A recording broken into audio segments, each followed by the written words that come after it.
ஆன்மீக சொந்தங்கள் அனைவருக்கும் அன்பான மாலை வணக்கம். நாம் நம்மளுடைய சேனலில் தொடர்ந்து நிறைய சுவாரஸ்யமான ஆன்மீகம் சார்ந்த தகவல்களை தான் பார்த்துட்டு வந்துட்டு இருக்கோம். அதில் இன்றைக்கி நம்ம என்ன பார்க்க போகிறோம் அப்படின்னு பார்த்தீங்கன்னா, 2025 வருடம் பிறந்து இப்போ தான் பார்த்திங்கன்னா பிறந்த மாதிரி இருக்குது. ஆனால் 8 மாதம் ஆயிடுச்சிங்க. ஆமாம், நம்ம 8வது மாதமான ஆகஸ்ட் மாதத்தில் இப்போ அடியெடுத்து வைக்க போகிறோம். இந்த ஆகஸ்ட் மாதம் பார்த்திங்கன்னா ஜோதிடத்தினுடைய கண்ணோட்டத்தில் ரொம்பவே ஒரு சிறப்பு வாய்ந்த ஒரு மாதம் அப்படின்னு சொல்லுவாங்க. காரணம், இந்த மாதத்தில் தான் நிறைய பண்டிகைகளானது வரும், நிறைய திருவிழாக்களானது வர ஆரம்பிக்கும். ஸோ ஆடி மாதம் அப்படின்றதுனால இதுக்கப்புறம் வரக்கூடிய ஒவ்வொரு பண்டிகைகளுமே ரொம்ப விசேஷமானதாகவே இருக்கும். ஸோ ஆகஸ்ட் மாதத்தை பொறுத்த வரைக்கும் ரக்ஷாபந்தனில் ஆரம்பித்து விநாயகர் சதுர்த்தி வரைக்கும் நிறைய விசேஷங்கள் இருக்குங்க. ஸோ இது ஒவ்வொன்றுமே ரொம்ப ரொம்ப சிறப்பு வாய்ந்த ஒரு பண்டிகைகள் தான். அது மட்டும் இல்லாமல் இந்த மாதத்தில் இருக்கக்கூடிய கிரக சூழ்நிலைகளும் பார்த்திங்கன்னா வெகு சிறப்பாகவே இருக்குது அப்படின்னு சொல்லலாம். ஆன்மீக ரீதியாக ரொம்ப நிறைய மாற்றங்களை உண்டு பண்ணக்கூடிய மாதமாக இந்த ஆகஸ்ட் மாதம் இருக்க போகுது. ஆகஸ்ட் மாதம் பார்த்திங்கன்னா ரிஷபராசி நேயர்களுக்கு எப்படி இருக்குது, என்னென்ன பலன்கள் உங்களுக்கு கை கொடுக்க போகுது, என்ன மாதிரியான பரிகாரங்கள் செய்தால் ஏற்படக்கூடிய பாதிப்புகள் உங்களுக்கு குறைய இருக்கும் அப்படின்றத எல்லாத்தையுமே இந்த பதிவில் நம்ம தெளிவாக பார்த்து தெரிஞ்சுக்க போகிறோம். வீடியோக்குள்ளே போகிறதுக்கு முன்னாடி நீங்கள் இன்னும் நம்ம சேனலை சப்ஸ்கிரைப் பண்ணாமல் இருக்கீங்க அப்படின்னா மறக்காமல் சேனலை சப்ஸ்கிரைப் பண்ணிக்கோங்க. கூடவே பக்கத்தில் இருக்கிற பெல் சிம்பிளையும் கிளிக் பண்ணிக்கோங்க. அப்போ தான் எனக்கு போடக்கூடிய வீடியோக்கள் எல்லாமே உங்களுக்கு நோட்டிஃபிகேஷனாக உடனுக்குடன் வந்தடையும். நீங்களும் பார்த்து பயன்பெறலாம். வாங்க வீடியோக்குள்ளே போகலாம். பொதுவாக இந்த பூமியில் ஏற்படக்கூடிய பல்வேறு விதமான மாறுதல்களுக்கு முக்கிய காரணம் அப்படின்னா கிரகங்கள் மட்டும்தான். இந்த கிரக நிலைகள் மாறும் பொழுது மனிதர்களுடைய வாழ்க்கையில் எப்படி மாற்றங்கள் உருவாகுதோ அதே போல தான் இந்த பூமியிலும் மாற்றங்கள் அப்படின்றது உருவாகும். ஸோ அந்த வரிசையில் பார்த்திங்கன்னா இப்போது கிரக மாற்றங்களாக ஏற்படக்கூடிய சூரியன், சுக்கிரன், குரு, ராகு, கேது, சனி அப்படின்னு எல்லாமே பார்த்திங்கன்னா ஒரு விசேஷ இடத்துல போய் அமர்ந்திருக்க போகுது. இதனால் இந்த ஆகஸ்ட் மாதம் ரொம்பவே சிறப்பாக இருக்கும் அப்படின்னே சொல்லலாங்க. ஆகஸ்ட் மாதத்தை பற்றின நிறைய சிறப்புகள் எல்லாம் நம்ம தொடர்ந்து பார்க்குறதுக்கு முன்னாடி நீங்களும் நம்ம சேனலை சப்ஸ்கிரைப் பண்ணாமல் இருக்கீங்க அப்படின்னா மறக்காமல் சேனலை சப்ஸ்கிரைப் பண்ணிக்கோங்க. கூடவே பக்கத்தில் இருக்கிற பெல் சிம்பிளையும் கிளிக் பண்ணிக்கோங்க. அப்போ தான் நாங்கள் போடக்கூடிய வீடியோக்கள் எல்லாமே உங்களுக்கு நோட்டிஃபிகேஷனாக உடனுக்குடன் வந்தடையும். நீங்களும் பார்த்து பயன்பெறலாம். வாங்க வீடியோக்குள்ளே போகலாம். ராசி மண்டலத்தில் 2வதாக இருக்கக்கூடிய ரிஷபராசி நேயர்களுக்கு முதல்ல நம்ம பார்க்கக்கூடிய கிரகம் சூரியன்க. இந்த சூரியன் பார்த்திங்கன்னா கிரகங்களுடைய தலைவன் அப்படின்னு சொல்லக்கூடிய கிரகம்.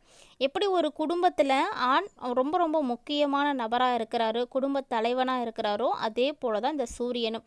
ஏன்னா சூரியன்கிட்ட இருந்து ஒளிகளை பெற்று தான் மற்ற எல்லா கிரகங்களுமே இயங்குது. அது இல்லாமல் பெரும்பாலும் இந்த சூரியன் பெரிய தாக்கங்களை ஒன்று பண்ணி கொடுப்பாருங்க. ஸோ அப்படி தான் ஆகஸ்ட் மாதம் 17ஆம் தேதி வரைக்குமே கடகராசியில் பயணிக்கக்கூடிய சூரியன் 17ஆம் தேதிக்கு அப்புறமா தன்னுடைய சொந்த வீடான சிம்மராசிக்கு போக போகிறாரு.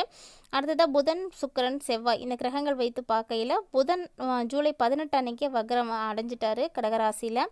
ஸோ இவர் பார்த்திங்கன்னா ஆகஸ்ட் 11ஆம் தேதி வரைக்குமே வக்ர நிலையில் தான் இருக்க போகிறாரு. அதாவது சிம்மராசிக்கு புதன் பார்த்திங்கன்னா கடகராசியில் இருந்து மாறக்கூடிய நாள்னா ஆகஸ்ட் 30. ஆகஸ்ட் 30க்கு அப்புறமா சிம்மராசிக்கு போயிடுவார். ஸோ செப்டம்பர் 15 வரைக்குமே இவர் அங்கே தான் இருக்க போகிறாரு. சுக்கிரனும் முதினத்திலிருந்து கடகத்துக்கு பயிற்சி அடைவார். அதே போல் செவ்வாயும் மாதம் முழுக்க கடகராசியில் தான் இருக்க போகிறாரு. இது பார்த்திங்கன்னா ஒரு நல்ல அமைப்பு. அடுத்ததாக குருவும் தான் இருக்க போகிறாரு. இதெல்லாம் வருட கிரகங்கள், வருடத்துக்கு ஒரு முறை மட்டுமே மாறக்கூடியது. இந்த குரு பகவான் பார்த்திங்கன்னா மிதுன ராசியில் இருந்து உங்களுக்கு ஆகஸ்ட் 13ஆம் தேதி வரைக்கும் ராகுவினுடைய நட்சத்திரத்திலும் அதுக்கப்புறமா குருவினுடைய சொந்த நட்சத்திரத்திலையும் பயணிப்பார். குருவினுடைய சொந்த நட்சத்திரம் அப்படிங்கிறது புனர்பூசம். இந்த புனர்பூசம் நட்சத்திரத்தில் குரு பகவான் பயணம் செய்வார். ஸோ ஆகஸ்ட் 13க்கு அப்புறமா பெரும்பாலும் நல்ல பலன்கள் அப்படின்றது எதிர்பார்க்கப்படுது. அடுத்ததான் நம்ம பார்க்கக்கூடியது சனி பகவான். சனி பகவான் மீன ராசியில் இருப்பார். ஆகஸ்ட் 3 வரைக்குமே கேதுவினுடைய துணை நட்சத்திரத்திலும் அதுக்கப்புறமா புதனுடைய துணை நட்சத்திரத்திலையும் இருப்பாருங்க. ஆனால் ஆகஸ்ட் 3க்கு அப்புறமா ஒரு சில சாதகமான பலன்களை சனி பகவான் கொடுக்க ஆரம்பிப்பார். ராகு பகவான் கும்பராசியில் இருக்க போகிறாரு. கேது பகவான் பார்த்திங்கன்னா சிம்மத்தில் தான் இருக்க போகிறாரு. ஸோ இது மூலமாக இந்த ஆகஸ்ட் மாதத்தில் வெகு சிறப்பான யோகங்களும் உருவாக போகுதுங்க. அந்த யோகங்கள் உங்களுடைய வாழ்க்கையிலே பெரும்பாலும் நல்ல தாக்கங்களை ஏற்படுத்தும்.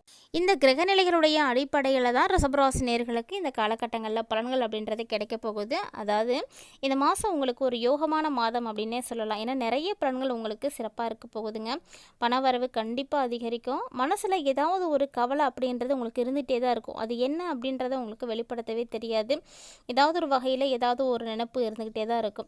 சொத்துக்கள் சம்மந்தமான காரியங்கள் எல்லாமே அனுகூலமாக முடியும். கண்டிப்பாக உங்களால் அது எல்லாத்தையுமே சரி பண்ண முடியும். நண்பர்கள் மூலமாகவும் இந்த டைமில் நீங்கள் எதிர்பார்த்த உதவிகள் எல்லாத்தையும் வந்து செய்வீங்க. புதிய நபர்களுடைய நட்பும் வந்து கிடைக்கும். தொழில் வியாபாரம் அப்படின்னு எல்லாமே வந்து ரொம்ப சிறப்பாக வந்து இருக்கிறதுக்கான டைமிங்காக இருக்குது. உத்தியோகத்தில் இருக்கக்கூடியவங்களும் அப்படிதாங்க. கொஞ்சம் மட்டும் கவனமாக இருந்துக்கோங்க. வேலை அப்படிங்கிறது ரொம்ப முக்கியம் இல்லையா? ஸோ வேலை வந்து நமக்கு நிரந்தரமாக இருக்கணும். பிரச்சனைகள் ஏற்படாமல் இருக்கிறதுக்கு கவனமாக வந்து செயல்படணும். குடும்பத்திலையும் இது நாள் வரைக்கும் உங்களுக்கு என்னதான் பிரச்சனைகளானது இருந்துட்டு இருந்தாலுமே கூட இனி அந்த பிரச்சனைகள் எல்லாமே வந்து உங்களுக்கு நீங்க ஆரம்பிச்சிடும். ஸோ எல்லா பிரச்சனையும் போய் உங்களுக்கு சிறப்பான பலன்கள் கிடைக்க ஆரம்பிக்கும். அதே போல் கணவன் மற்றும் மனைவிக்கிடையே இருக்கக்கூடிய உறவும் பார்த்திங்கன்னா பலப்பட ஆரம்பிக்குங்க. இது மட்டும் இல்லாமல் இந்த காலகட்டங்களில் பிள்ளைகள் மகிழ்ச்சி அடையணும் அப்படிங்கிறதுக்காக நீங்கள் தேவையான எல்லா விஷயத்தையும் வந்து செய்வீங்க. அதனால் ஒரு சில செலவுகளும் உங்களுக்கு வந்து ஏற்படும். பிள்ளைகளுடைய மகிழ்ச்சி அப்படிங்கிறது ரொம்ப முக்கியமானது. அவங்களுக்காக தான் நம்ம எல்லாத்தையும் வந்து செய்ய போகிறோம் அப்படின்ற மாதிரி நிறைய விஷயங்களை நீங்கள் வந்து செய்வீங்க. அதனால் ஒரு சில செலவுகள் அப்படின்றது இந்த டைமில் இருக்கும். ஆனால் ரிஷபராசியுடைய பெண்களுக்கு காரிய அனுகூலம் எல்லாம் இருக்குங்க. அது மட்டும் இல்லாமல் கலைத்துறையில் இருக்கக்கூடியவர்களாக நீங்கள் இருக்கீங்களா, உங்களுக்கு வீண் அலைச்சல் அப்படின்றது இந்த டைமில் இருக்க போகுது. ஸோ இந்த அலைச்சலை வந்து பெருசுப்படுத்தாமல் உங்களுடைய வாழ்க்கையினுடைய முன்னேற்றத்துக்காக மட்டுமே நீங்கள் வந்து நினச்சிக்கோங்க. பெருசாக நீங்கள் வந்து அதை பார்த்துலாம் வந்து கவலைப்பட தேவையில்ல. அரசியல் துறையில் இருக்கக்கூடியவர்களுக்கும் அப்படி தான். தேவையில்லாத அலைச்சல் அப்படின்றது இருக்கும். முடிஞ்ச அளவுக்கு அலைச்சலை வந்து குறைச்சிக்கிறதுக்கு பாருங்கள். அதுதான் உங்களுடைய வாழ்க்கையை வந்து சிறப்பாக்கி கொடுக்கும் அப்படின்னே சொல்லலாம். இந்த காலகட்டங்களில் ஒவ்வொரு கிரகங்களுடைய நிலைகளுமே வந்து கண்டிப்பாக முக்கியமானது தாங்க. பார்க்கப்பட வேண்டிய ஒன்று தான். ஏன்னா இந்த கிரகங்கள் வந்து சரியாக இல்லை அப்படின்னா எந்த ஒரு விஷயமுமே வந்து சரியாக நடக்காது. கல்வி பயிலக்கூடிய மாணவர்களுக்கு வீண் அலைச்சல் அப்படிங்கிறது அப்பப்போ ஏற்படுற மாதிரி தான் இருக்கும். ஸோ கண்டிப்பாக படிக்கக்கூடிய மாணவர்கள் ரிஷபராசியை உடையவங்க யாராக இருந்தாலுமே பள்ளி பாடங்களில் வந்து கவனத்தை வந்து செலுத்தணும். அதாவது பாடங்களில் கவனம் செலுத்துறது அப்படிங்கிறது ரொம்ப முக்கியமான ஒன்று. அப்போ தான் உங்களால் நல்லாவே படிக்க முடியும். இல்லைன்னா அந்த கவனம் குறைய ஆரம்பிக்க உங்களால் வந்து சரியாக வந்து படிக்க முடியாமல் போயிடும். நல்லா படிக்கிறதுக்கு பழகிக்கோங்க. நல்லா படிக்கிறது ரொம்ப நல்லதும் கூட. இப்போ நீங்கள் கொஞ்சம் கஷ்டப்பட்டு படித்தாலுமே கூட பிற்காலம் உங்களுக்கு சிறப்பாக இருக்கிறதுக்கு நிறைய உதவியாக இருக்கும். இந்த டைமில் பெற்றோர்களுடைய ஆதரவு உங்களுக்கு அதிகமாகவே இருக்கும். அவங்களுடைய சப்போர்ட் இருக்கும் பொழுது இன்னும் உங்களால் வந்து நல்லா படிக்கணும். வெளிநாடு சம்மந்தமான படிப்புகளுக்குரிய முயற்சிகளை எடுக்கணும்னு நினைக்கிறவங்களாம் தாராளமாக அந்த டைமில் அதுக்கான முயற்சிகளை எடுக்கலாங்க. ஏன்னா உங்களுக்கு அடுத்தடுத்து நிகழக்கூடிய விஷயங்கள் அத்தனையுமே வந்து ரொம்பவே சிறப்பானதாக இருக்குது. இது வரைக்கும் உங்களுக்கு நிறைய விஷயங்கள் பார்த்திங்கன்னா சாதகமாக இல்லாமல் இருந்திருக்கலாம். ஆனால் இப்போது உங்களுக்கு தெய்வ சிந்தனைகள் எல்லாமே வந்து அதிகரிக்க ஆரம்பிக்கும். தெய்வீக விஷயங்கள் அதிகமாக வந்து செய்வீங்க. திருமணம் ஆகாமல் இருக்கக்கூடிய ரிஷபராசிக்காரங்களாம் இப்போ அதற்கான முயற்சிகளை எடுத்தீங்க அப்படின்னா திருமண வைபவங்களும் வந்து உங்களுக்கு நிகழுங்க. நிறைய சுபகாரியங்கள் நடக்கக்கூடிய ஒரு காலகட்டமாக இந்த ஆகஸ்ட் மாதம் இருக்கும். பெரும்பாலும் இந்த நாட்கள் உங்களுக்கு சிறப்பான பலன்களையும் வந்து கொடுக்க இருக்குது. கிட்டத்தட்ட இந்த காலகட்டங்கள் உங்களுக்கு எப்படி இருக்குது, ஆகஸ்ட் மாதம் முழுக்க அந்த 30 நாட்களுமே என்னென்ன மாற்றங்களை நீங்கள் சந்திக்க போகிறீங்க அப்படின்றத தாண்டி உங்களுடைய ஜென்ம பாவங்கள் வந்து தீரக்கூடிய ஒரு மாதமாக கூட இந்த மாதத்தை எடுத்துக்கலாம். ஸோ அதுக்கு ஆன்மீக ரீதியாக என்ன நாங்கள் பரிகாரம் சொல்கிறோமோ அதை வந்து மிஸ் பண்ணாமல் வந்து செஞ்சுக்கோங்க. காரணம் பார்த்திங்கன்னா நம்ம செய்யக்கூடிய பரிகாரங்கள் தான் நம்மளுடைய வாழ்க்கையில் வந்து சிறப்பாக்கி கொடுக்கும் அப்படின்னே சொல்லலாம். சின்ன சின்ன பரிகாரங்களை கூட மிஸ் பண்ணாமல் வந்து செய்கிறது ரொம்ப ரொம்ப நல்லதுங்க. அதாவது பரிகாரங்கள் நம்ம செய்கிறது சின்னதாக பெருசாக அப்படின்றத காட்டிலும் அதை கொடுக்கக்கூடிய பலன்கள் தான் முக்கியமானது. ஸோ இந்த டைமில் ரிஷபராசி நேயர்கள் என்ன எளிமையாக பரிகாரம் செய்கிறீங்க அப்படின்னு பார்த்தீங்கன்னா விநாயகர் பெருமான வழிபாடு செய்கிறதாங்க. ஸோ விநாயகர் பார்த்திங்கன்னா ரொம்ப ரொம்ப எளிமையான ஒரு கடவுள். இவரை வழிபாடு செய்கிறதுக்கு அப்படின்னு பெருசாக நம்ம எதுவும் வந்து செய்கிறதே தேவையில்லை. ஆனாலுமே நீங்கள் விநாயகரை தொடர்ந்து தீபமேற்றி வழிபாடுகள் செய்துட்டு வந்தீங்க அப்படின்னா உங்களுக்கு செல்வங்களானது சேர ஆரம்பிக்கும். கூடவே மனசில் மகிழ்ச்சியும் வந்து கிடைக்க ஆரம்பிக்கும். ஸோ கண்டிப்பாக இந்த எளிமையான ஒரு பரிகாரத்தை மட்டும் மிஸ் பண்ணாமல் இந்த ஆகஸ்ட் மாதத்தில் வந்து செய்துக்கோங்க. நீங்கள் நல்லதே செய்யணும் அப்படின்னு நினைக்கிறீங்கன்னா கண்டிப்பாக உங்களுக்கு நடக்கக்கூடியதும் நல்லதாகவே இருக்கும். பெரும்பாலும் ரிஷபராசிக்காரங்க இந்த காலகட்டங்களில் கொஞ்சம் பொறுத்து போங்க. பொறுமையாக இருக்கிறதுனால எந்த ஒரு தவறுமே கிடையாதுங்க. வாழ்க்கையில் நீங்கள் பட்ட கஷ்டங்களுக்கு எல்லாம் ஒரு தீர்வு கிடைக்கக்கூடிய காலகட்டமாக இருக்குது. ஆனாலுமே சின்ன சின்ன விஷயங்களில் கவனத்தை வந்து சிதறவிடக்கூடாது.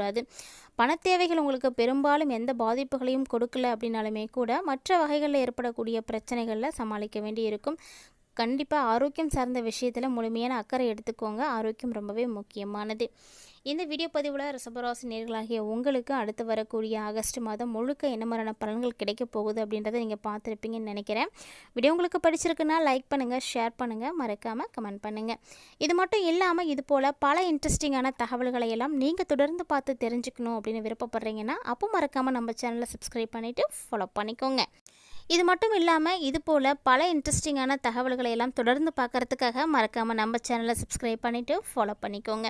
கூடவே ஆன்மீக ரீதியாக நம்மளுடைய சேனலில் கொடுக்கப்படக்கூடிய எளிமையான பரிகாரங்களையும் மிஸ் பண்ணாமல் செய்து பயன்பெறுங்க. மீண்டும் மற்றொரு சுவாரஸ்யமான ஆன்மீக தலைப்பில் சந்திக்கலாம்.